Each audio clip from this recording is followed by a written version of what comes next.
Welcome to AFT's DiaLOGue. This is a new series that I've been slowly starting where I want to introduce people to my opinions, and I also want to introduce them to other players in the fighting game community, whether it be local or around the world, depending on who is willing to come, of course. So this is the first video, and obviously as the first it's a bit of a pilot. I don't really know how it's going to go, and I'm open to any feedback.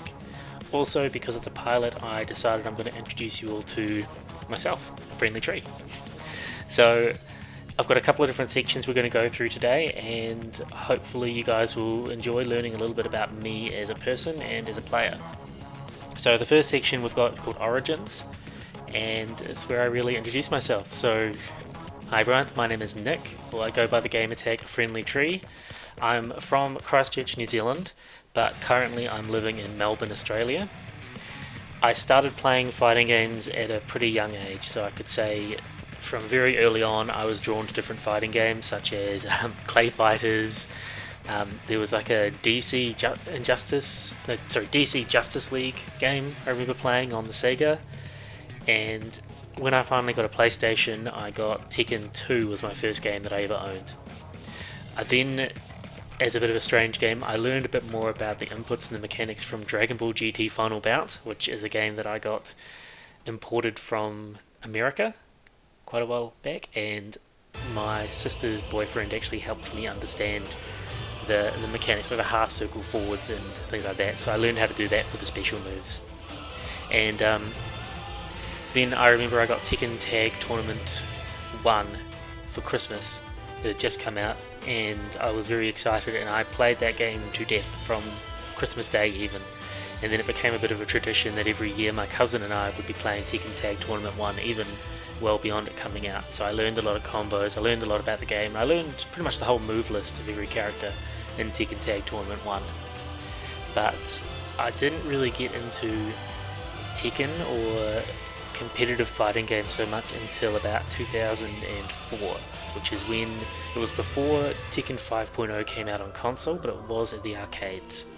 So I'd always see it at the arcades, I think, oh, that's a cool game, but I didn't really know how to play it, and all I had was Tekken Tag 1 at home, which was quite different, and I acknowledge that. It was even a lot slower because where I lived we had the PAL version, which ran at 50 frames per second, while at the arcade we had the NTSC 60 frame per second version, so it was very hard to practice at home and learn.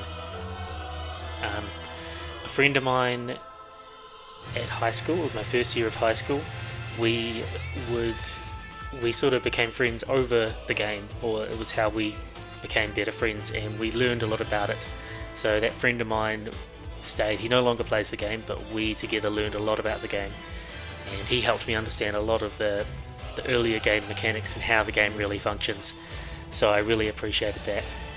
And it was a little while later that I actually started getting bullied quite bad at high school, and I couldn't be at school. Like I had things set up where I could learn from home, I could do everything from home myself, all self-directed, because it was so distressing being in that environment, and I just couldn't handle it.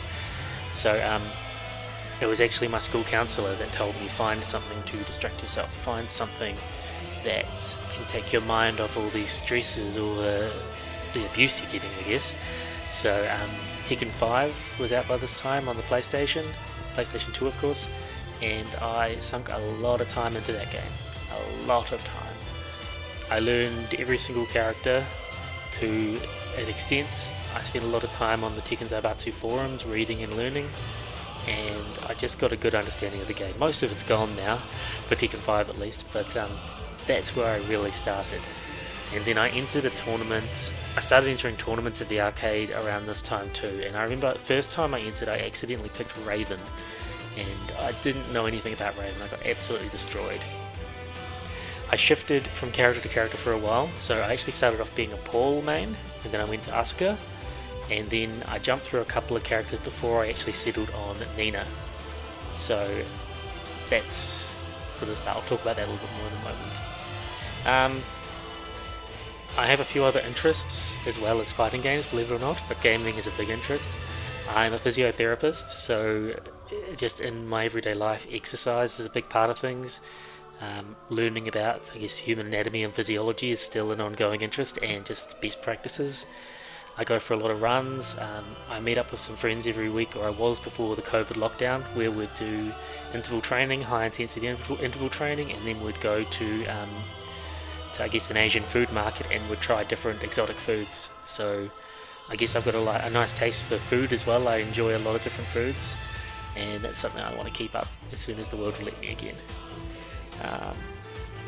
Okay, but let's focus in on the next section. So this section is called Character, and in this section I want to talk about my character. So who is my main and why? So my main character in this game is Nina Williams. As I said before, I started off with Paul, I went to Asuka, I went through a few different characters, and then I ended up settling on Nina. It was actually very old footage from Tekken 5 that made me interested in Nina, with just the complexity of her combos. So when I was sinking a lot of time into Tekken 5, I guess one of the first things you do is you get drawn into the different combos and the different, I guess, what looks visually appealing. And I learned Nina's Jap combo. And I remember watching old videos of actually both Only Practice and Nongbu Hem, and the stuff they were doing with Nina, like the Hayashida step, the backdash cancelling, and in particular at the stage, the Jap combo, which at this time was like that, or similar to that at least. And I just thought that was such a cool concept. It was technical, but it wasn't a challenging part of the game because you've got full control in the situation. So I thought that was a very fun thing to learn. It was very satisfying as I first started learning to use the character and play the game. So I kind of got drawn into character from that and stuck with her from there. It's been a long time since then, and I'm still interested in using her, of course. And obviously the combos have changed a lot since then. I mean, while standing 1 wasn't a move back then, and now that's probably one of the more talked about moves in her combos, isn't it? But it's added more interesting elements to the game. And then as I've learned more about neutral and more just about, I guess, the ground-based game in Tekken and spacing and everything, I've also enjoyed Nina's moveset, and I found while the range in her moves can be a bit challenging at times, it's enjoyable and it encourages you to think. And that's what I like. If Nina wasn't in the game, would I still play the game? Yes, I would. And this has been apparent in previous Tekkens, well, in the beginning of Tekken 7, where I did still play Tekken even before Nina was announced. I was pretty confident the whole time that she would be released as a character, but I was happy to continue playing regardless.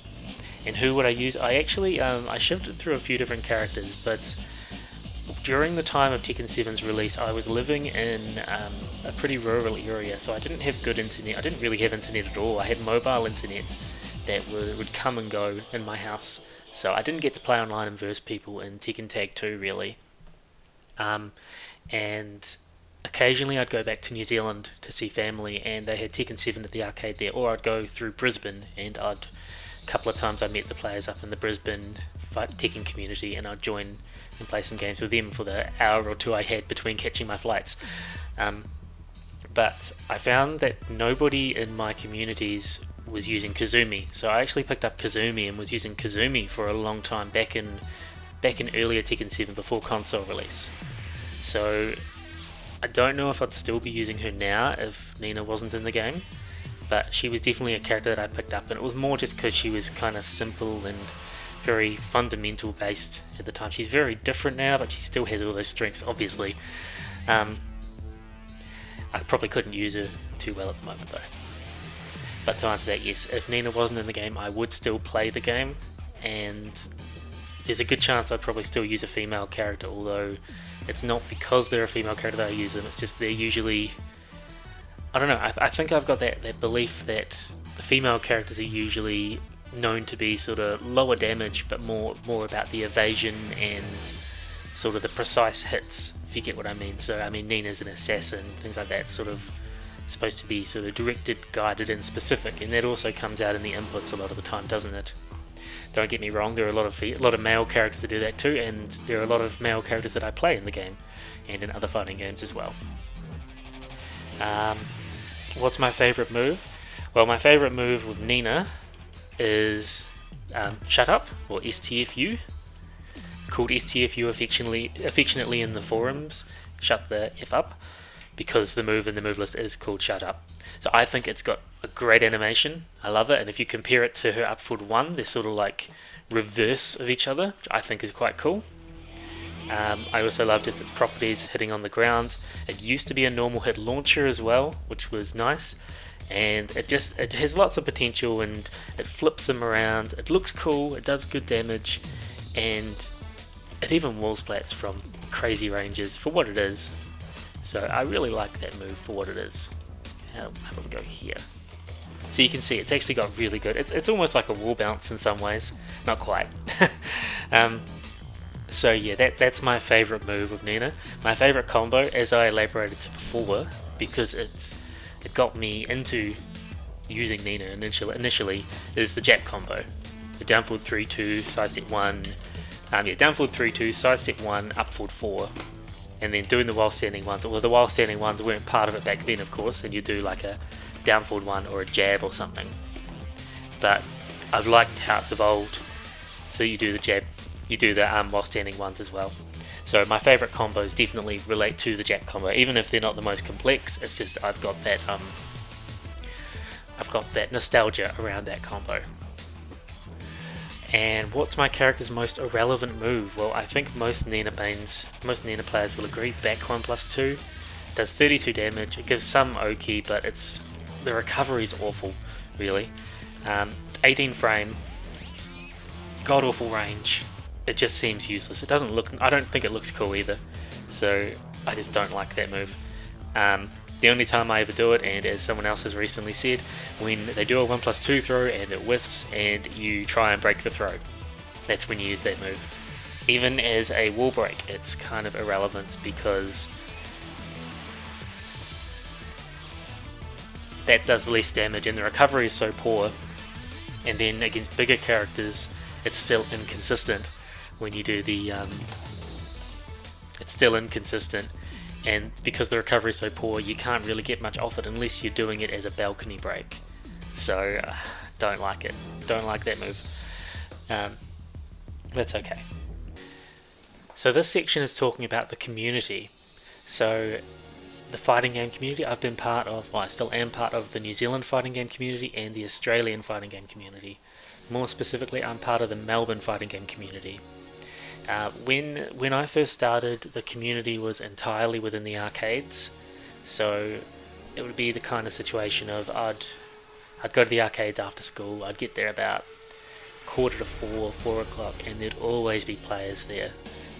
We had a good group of players, or more, we had a lot of players that would cycle through, so you'd go there and you'd have a different player there at any time.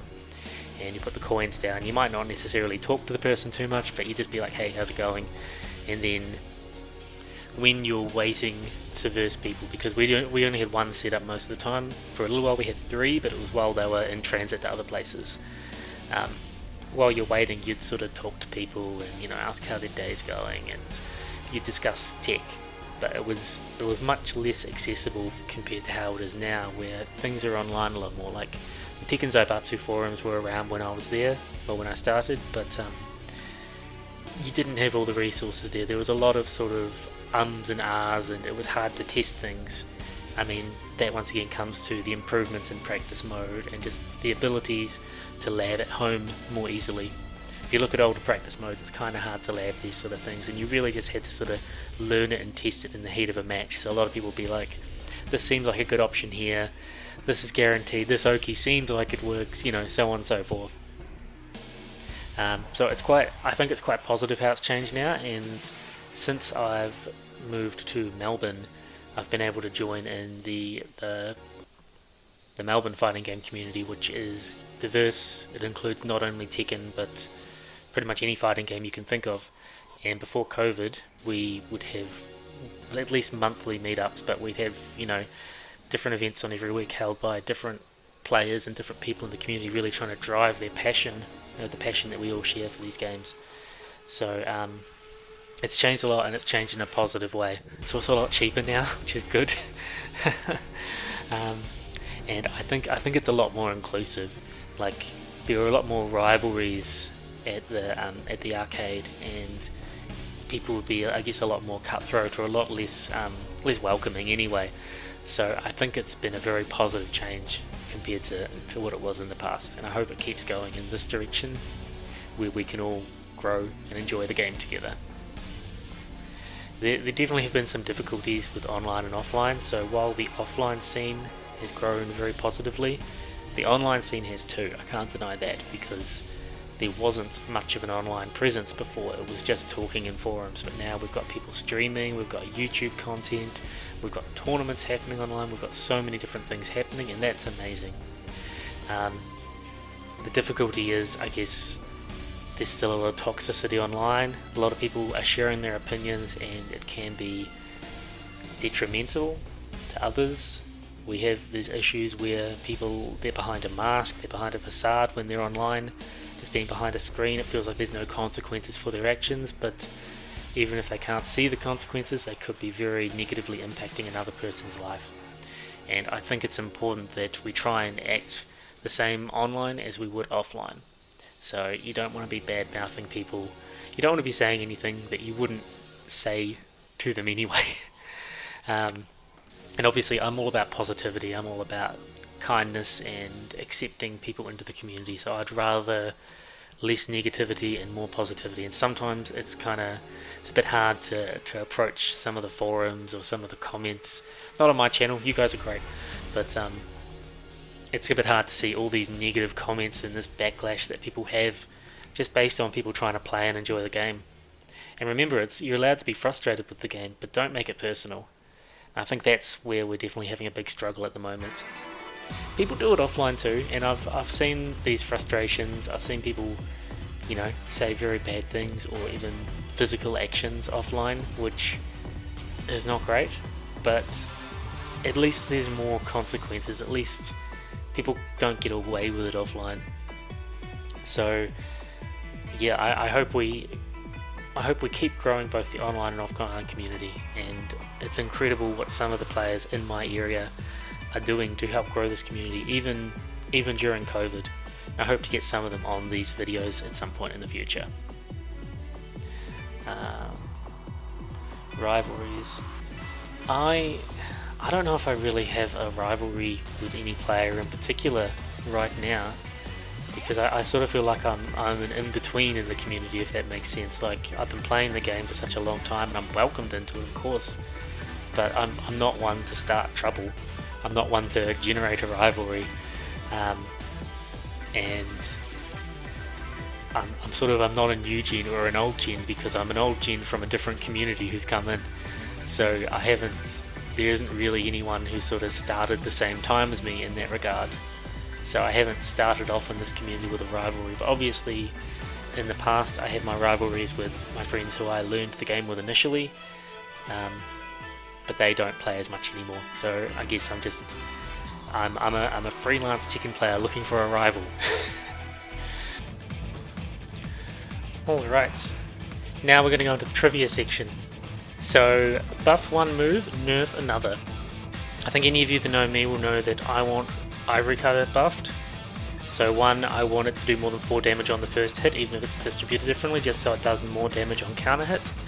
I'd also like it to give something different on a crouching opponent, so instead of being +4,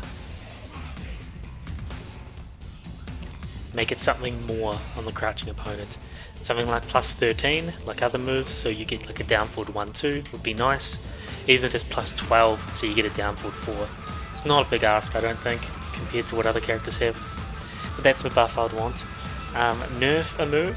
So I tried to think of a move. I don't want to just say, hey, let's nerf this useless move, or let's nerf this move, because I don't want to use it. I tried to think of a move that has its application, but that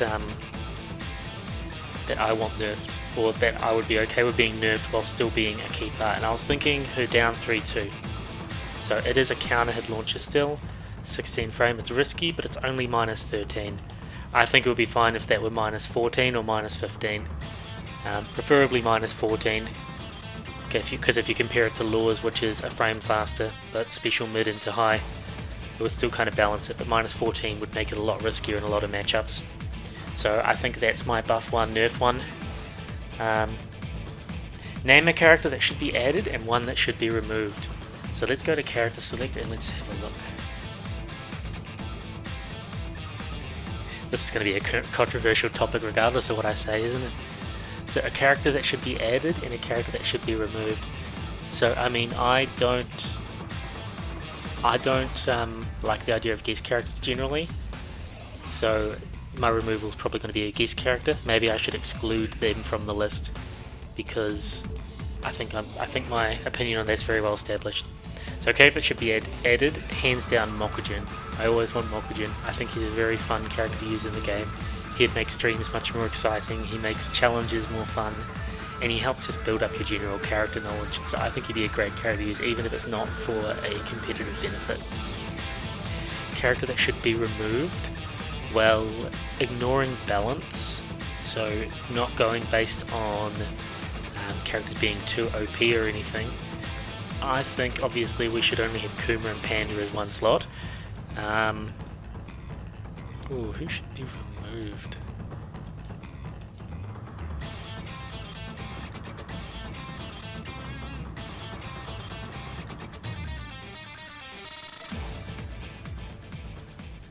Gigas is a big ask, isn't he? I mean, he's a bit more interesting now.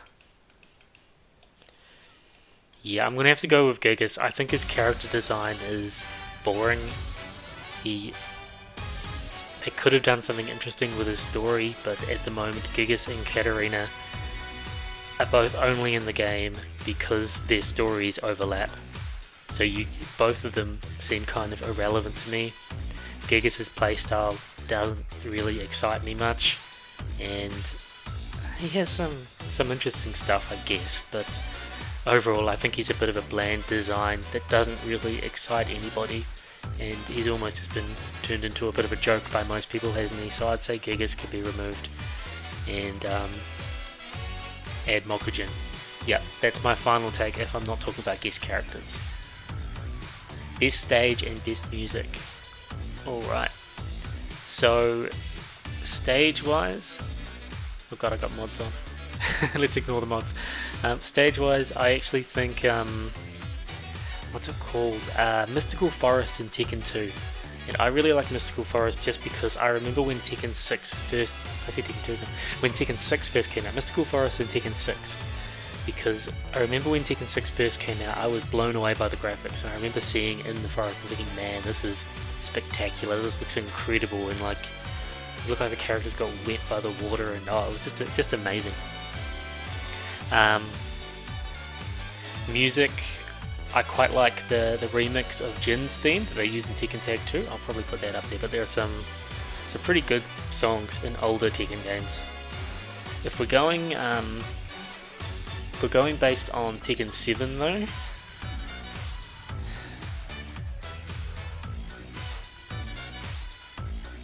I quite like Abandoned Temple. I think that's a cool design. I think it looks nice. That'd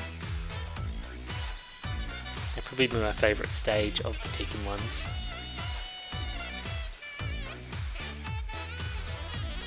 Music, I think Infinite Azure, just based on everything that's happened in the commentary and stuff. So that'll probably be it from me. Yeah, but Abandoned Temple would be my favourite stage at the moment in Tekken 7. But Mystical Forest would be my favourite stage overall. But then you got things like Moonlit Wilderness. Moonlit Wilderness is really good too. Oh, would I prefer Moonlit Wilderness or Mystical Forest? Both are good, both are good. I think both of them are better than this stage. I think that's not up for debate in my opinion, but this is a pretty nice stage. And hey, it's pretty much a guest stage, isn't it? Not really. Anyway, I think it's cool. So that's it for AFT's dialogue, meeting a friendly tree.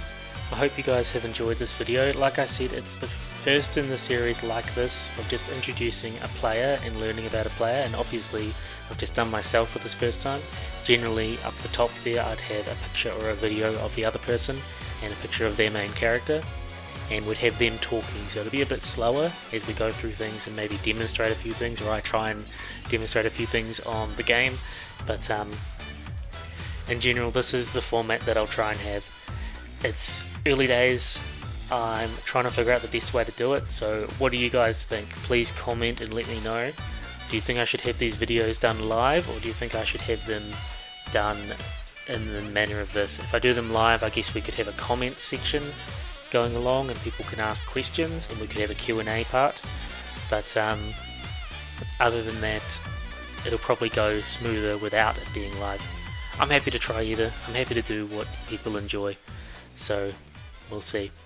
Also, if you'd like to be part of this series, please let me know. You can contact me through my YouTube, through my Twitch, through my Twitter, and through Discord, of course.